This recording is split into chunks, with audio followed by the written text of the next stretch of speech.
Hello everyone, I am Naveen and today we are going to learn about the obstructive and restrictive airway disorder। अब देखो, जो हमारा respiratory tract है इसमें कई सारी डिसीजेस या डिसऑर्डर्स होते हैं, कई सारी बीमारियां होती हैं इससे रिलेटेड। तो इन्हीं को हम दो पार्ट्स में डिवाइड कर देते हैं। जो पहला हमारा होता है उसे बोला जाता है ऑब्स्ट्रक्टिव एयरवे डिसऑर्डर, और जो सेकंड डिसीजेस हमारी आती है उन्हें बोला जाता है रिस्ट्रिक्टिव एयरवे डिसऑर्डर्स। अब इनके बीच में पहले हम इनकी डेफिनेशन और इनके एग्जाम्पल देखेंगे, उसके बाद में हम पता करेंगे कि इनके बीच में डिफरेंसेस क्या है। तो हम स्टार्ट करते हैं ऑब्स्ट्रक्टिव एयरवे डिसऑर्डर से। अब देखो, नाम से क्या क्लियर होता है, ऑब्स्ट्रक्टिव। ऑब्स्ट्रक्टिव में कौन सा वर्ड आ रहा है, ऑब्स्ट्रक्शन। ऑब्स्ट्रक्शन का मतलब क्या होता है, रुकावट या कोई बाधा। तो ऑब्स्ट्रक्टिव एयरवे डिसऑर्डर कुछ इस तरीके के डिसऑर्डर्स होते हैं जिनमें हमारा एयरवे क्या हो जाता है, ऑब्स्ट्रक्ट हो जाता है, उसमें किसी तरह का कोई ऑब्स्ट्रक्शन आ जाता है। ठीक है, तो इसकी हम डेफिनेशन से स्टार्ट करते हैं। ऑब्स्ट्रक्टिव की डेफिनेशन क्या होगी, तो ऑब्स्ट्रक्टिव की जो हमारी डेफिनेशन है वो कुछ इस तरह है। Obstructive lung diseases are a type of lung diseases that occurs due to obstruction oblique blockage in airway. Obstructive lung diseases किस तरह की लंग डिसीजेस हैं, जो होती हैं ड्यू टू ऑब्स्ट्रक्शन और ब्लॉकेज इन द एयरवे। जो हमारा एयरवे है, एयरवे मतलब जहाँ से हमारी गैस क्या कर रही है, लंग्स की तरफ मूव कर रही है, लंग्स से बाहर आ रही है। तो जो हमारा एयरवे है वहाँ पर किसी तरह का कोई ऑब्स्ट्रक्शन आ गया है, कोई ब्लॉकेज आ गया है, जिसकी वजह से क्या हो रहा है, गैस एक्सचेंज में कमी आ रही है। तो इसी को हम बोलते हैं ऑब्स्ट्रक्टिव डिसऑर्डर। तो कोई पूछे कि ऑब्स्ट्रक्टिव डिसऑर्डर क्या है, ऑब्स्ट्रक्टिव रेस्पिरेटरी ट्रैक्ट डिसऑर्डर्स क्या है, तो ऑब्स्ट्रक्टिव डिसऑर्डर्स बेसिकली ऐसे लंग डिसऑर्डर्स होते हैं जो किस वजह से होते हैं, लंग एयरवेज में जो हमारे एयरवेज होते हैं उनमें ऑब्स्ट्रक्शन या ब्लॉकेज की वजह से जो जनरेट होते हैं, ऐसे डिसऑर्डर्स को बोला जाता है ऑब्स्ट्रक्टिव एयरवे डिसऑर्डर्स। अब हम बात करते हैं हमारे इसके एग्जाम्पल्स के बारे में। तो जो भी नॉर्मल डिसीजेस आपको सुनने में मिलती हैं सारी की सारी क्या होती हैं, ऑब्स्ट्रक्टिव होती हैं। जैसे कि अस्थमा आपने सुना होगा, COPD chronic obstructive pulmonary disease. Example के तौर पे हम देखते हैं, जैसे कि पहला हमारा आता है अस्थमा। जो भी आपको नॉर्मल डिसीजेस जो भी आपको नॉर्मली सुनने में आती होंगी वो सब क्या होती हैं, हमारी ऑब्स्ट्रक्टिव एयरवे डिसऑर्डर्स होती हैं। जैसे कि अस्थमा, अस्थमा के बाद नेक्स्ट हमारे पास में आ जाती है क्या, COPD। COPD के बाद हमारे पास क्या आता है, एम्फाइसेमा, ब्रोंकाइटिस, इसके अलावा ब्रोंकिएक्टेसिस, ब्रोंक्योलाइटिस, और भी जो आपको सिस्टिक फाइब्रोसिस, ऐसी सारी डिसीज जो आपको जनरली सुनने में आती हैं, सब क्या होती हैं, हमारी ऑब्स्ट्रक्टिव एयरवे डिसऑर्डर्स होते हैं। मतलब इनमें पेशेंट प्रॉपर्ली एयर को एक्सहेल नहीं कर पाता, जिस फ्लो से उसको एयर को बाहर निकालना चाहिए उस फ्लो से वो एयर को बाहर नहीं निकाल पाता है। अब आती हैं हमारी ऑब्स्ट्रक्टिव के बाद में नेक्स्ट जो डिसीजेस होती हैं वो होती हैं रिस्ट्रिक्टिव डिसऑर्डर्स। अब रिस्ट्रिक्टिव डिसऑर्डर्स क्या है, तो इसमें क्या हो रहा है, रिस्ट्रिक्शन हो रहा है। इसमें ऑब्स्ट्रक्शन हो रहा था, इसमें रिस्ट्रिक्शन हो रहा है। तो रिस्ट्रिक्टिव डिसऑर्डर्स को अगर हम आसान भाषा में समझना चाहें तो इसमें जो हमारे लंग्स हैं, हमारे फेफड़े हैं, प्रॉपर्ली एक्सपेंड नहीं कर पाते, मतलब पूरी तरीके से ये फूल नहीं पाते, जिससे जो एयर लंग्स में जानी चाहिए उतनी प्रॉपर एयर लंग्स तक नहीं पहुँच पाती, जिससे गैस एक्सचेंज इंटरप्ट होता है। अब इसकी डेफिनेशन की बात करें हम, restrictive lung disorders are a category of extra pulmonary pleural और parenchymal diseases that restrict lung expansion. तो रिस्ट्रिक्टिव लंग डिसऑर्डर्स क्या है, एक कैटेगरी है एक्स्ट्रा पल्मोनरी। एक्स्ट्रा पल्मोनरी मतलब जो कि पल्मोनरी रीजन से बाहर की हो। जैसे पल्मोनरी रीजन से बाहर क्या, हमारा पल्मोनरी बेसिकली लंग्स के लिए या रेस्पिरेटरी ट्रैक्ट के लिए यूज किया गया है। तो हो सकता है हमारी चेस्ट वॉल में कोई दिक्कत हो रही तो रिस्ट्रिक्टिव डिसऑर्डर उसकी वजह से भी हो सकती है। प्लूरल, प्लूरल मतलब हमारी जो प्लूरा होती है जो लंग्स को कवर करती है, लंग्स की प्रोटेक्टिव कवरिंग, हो सकता है उसमें कोई प्रॉब्लम हो तो उसकी वजह से कोई डिसीज हो रही हो। या पेरेनकाइमल, पेरेनकाइमल मतलब लंग का जो पेरेनकाइमा है, लंग का जो टिश्यू है उसमें कोई दिक्कत हो गई हो। मतलब रिस्ट्रिक्टिव लंग डिसऑर्डर्स किस टाइप के डिसऑर्डर्स होते हैं, या तो एक्स्ट्रा पल्मोनरी हो सकते हैं, मतलब रेस्पिरेटरी ट्रैक्ट से कोई बाहर का स्ट्रक्चर है उसमें कोई इशू आया उसकी वजह से दिक्कत हुई हो।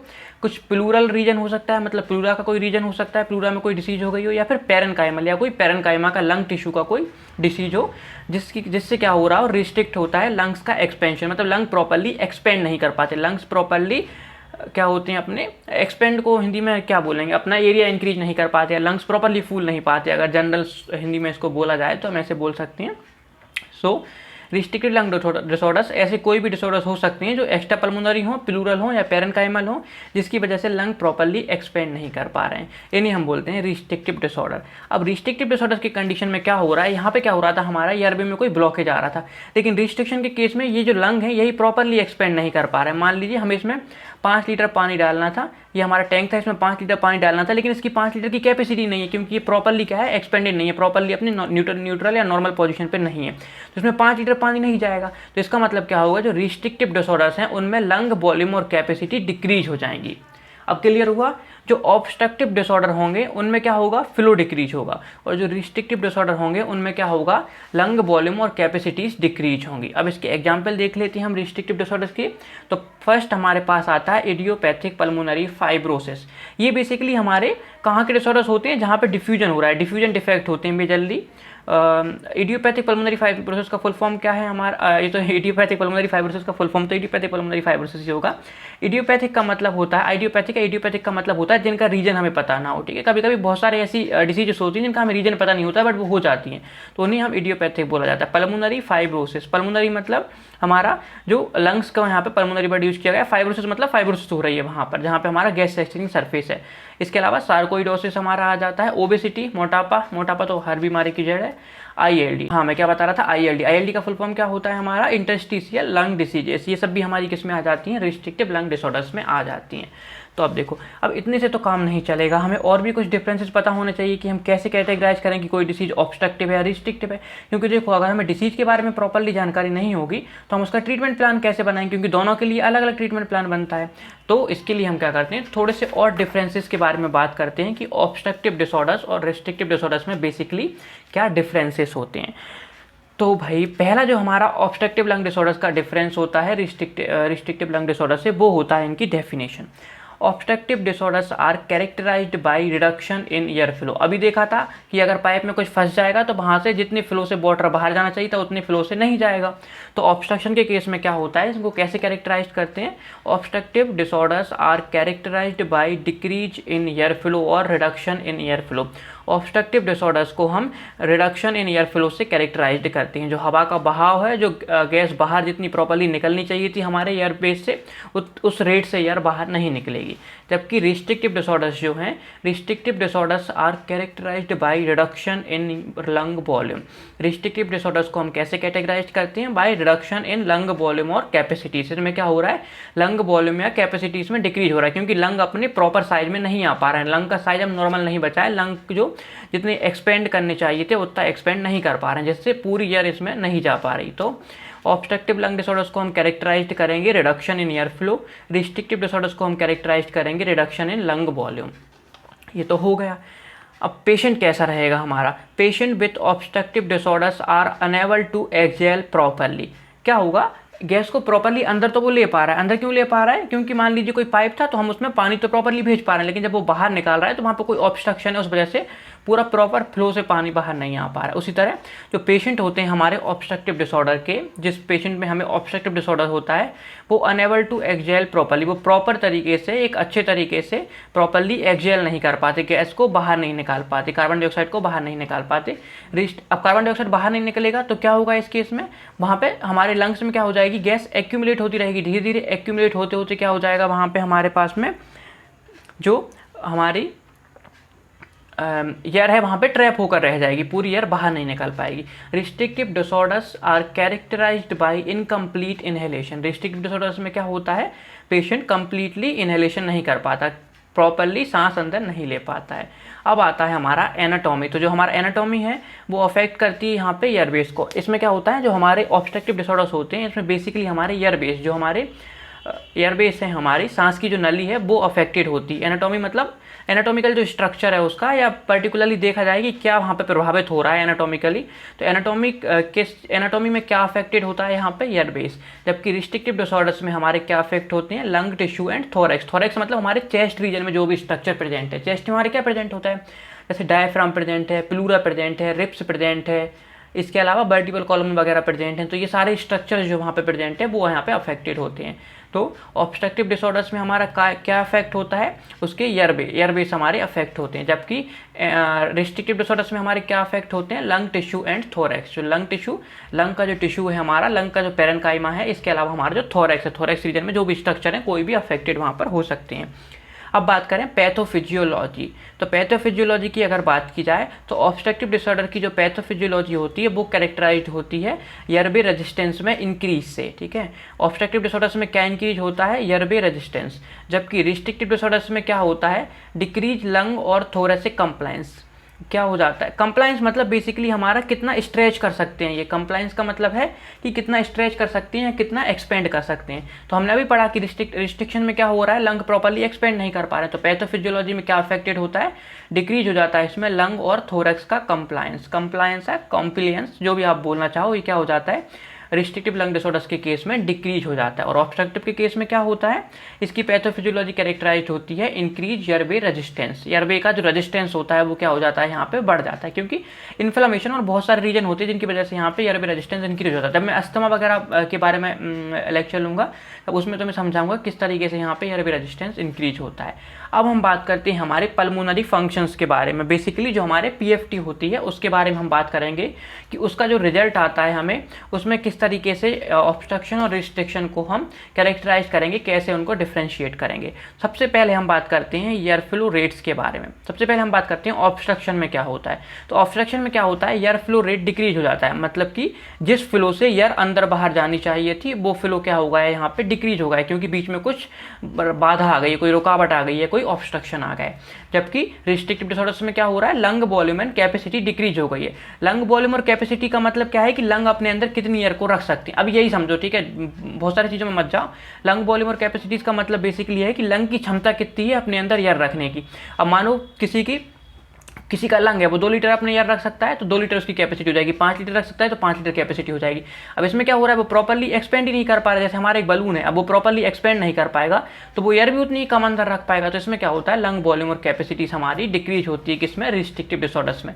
और ऑब्स्ट्रक्शन में क्या होता है, एयर फ्लो रेट, जिस फ्लो से एयर अंदर बाहर जा रही, जिस रेट से, जैसे 5 लीटर पर मिनट, 2 लीटर पर मिनट, ये हमारा रेट होता है कि 1 मिनट में कितनी एयर पास कर रही है, 1 सेकंड में कितनी एयर पास कर रही है, वो क्या हो जाती है, डिक्रीज हो जाती है।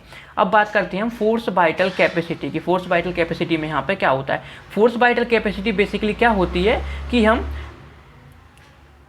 प्रॉपर इनहेलेशन के बाद में फोर्सफुली कितनी एयर लंग से बाहर निकाल सकते हैं, उसे हम बोलते हैं फोर्स वाइटल कैपेसिटी।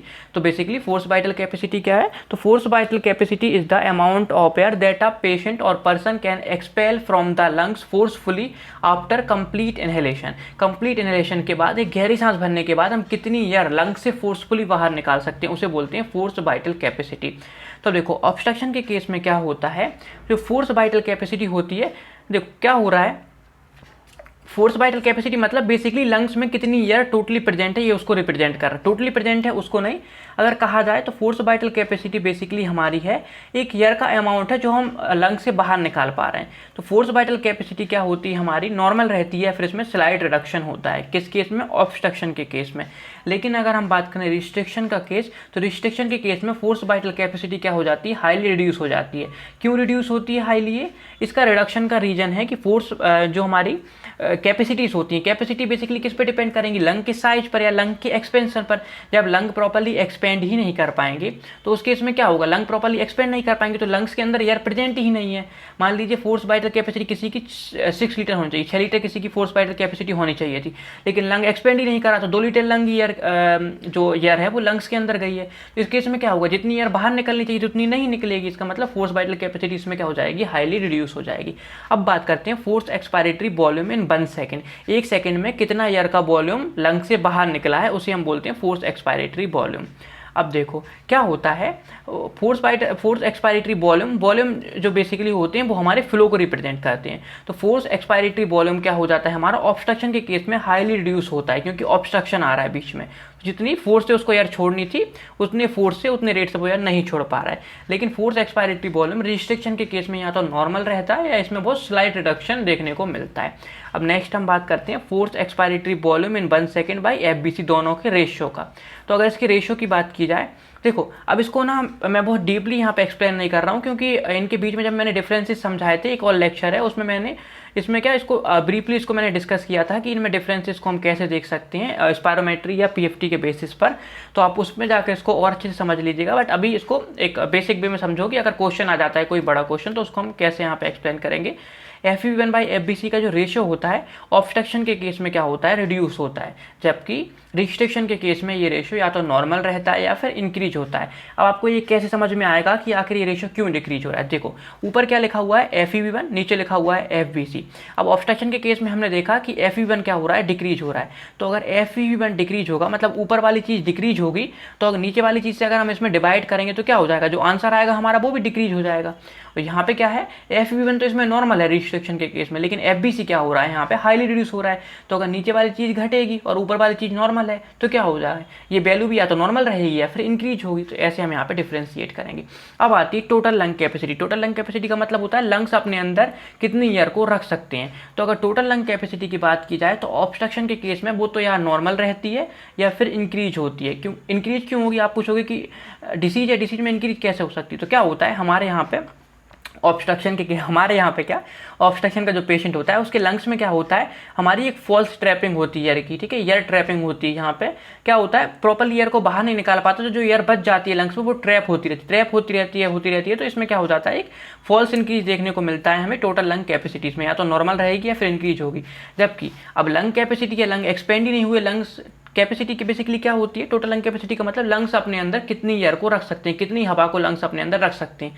अब जब लंग एक्सपेंड ही नहीं हुआ, उसका साइज ही नहीं बढ़ा, तो जो एयर रख सकता है वो कैपेसिटी भी घट जाएगी। तो टोटल लंग कैपेसिटी रिडक्शन के केस में, रिस्ट्रिक्टिव लंग डिसऑर्डर्स के केस में रिड्यूस हो जाती है। अब बात करते हैं रेसिडुअल वॉल्यूम। रेसिडुअल वॉल्यूम क्या होता है, तो रेसिडुअल वॉल्यूम एयर का वो वॉल्यूम है जो लंग्स अपने अंदर बचा कर रखते हैं अगर आप फोर्सफुली पूरी एयर को बाहर भी निकाल दो। जैसे मैंने कंप्लीट एक्सहेलेशन कर दिया, पूरी ताकत के साथ में एयर को बाहर निकाल दिया, लंग्स को पूरा खाली कर दिया, इसके बाद भी लंग्स में 1200 से लेकर 1500 ml की समथिंग एयर बच जाती है, इसे ही बोलते हैं रेसिडुअल वॉल्यूम।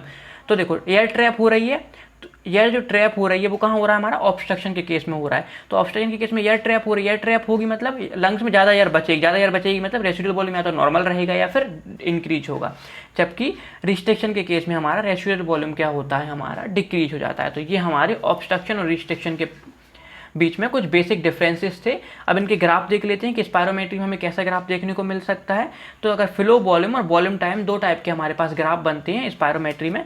तो पहला जो फ्लो वॉल्यूम ग्राफ है ये आपको नॉर्मल दिखाई दे रहा है ऊपर, और नीचे आपको जो रेड कलर का है ये हमारा कैसा है, ऑब्स्ट्रक्शन का केस है। तो ऑब्स्ट्रक्शन के केस में फ्लो वॉल्यूम ग्राफ में हमें क्या दिखाई देती है, कविंग दिखाई देती है। इस तरीके से ये क्या होता है, कविंग या स्कूपिंग दिखाई देती है, ये अंदर की तरफ में यहाँ पर बेंड हो जाता है। जो हमारा ग्राफ है फ्लो वॉल्यूम ग्राफ है, इसकी जो एक्सपायरेटरी रूप है मतलब जहाँ एयर बाहर छोड़ रहे हैं उस दौरान क्या होता है, यहाँ पे कविंग आपको दिखाई देगी इस तरीके से, कुछ चांद के आकार का दिखाई दे रहा है ना, इस तरीके से आपको दिखाई देगा।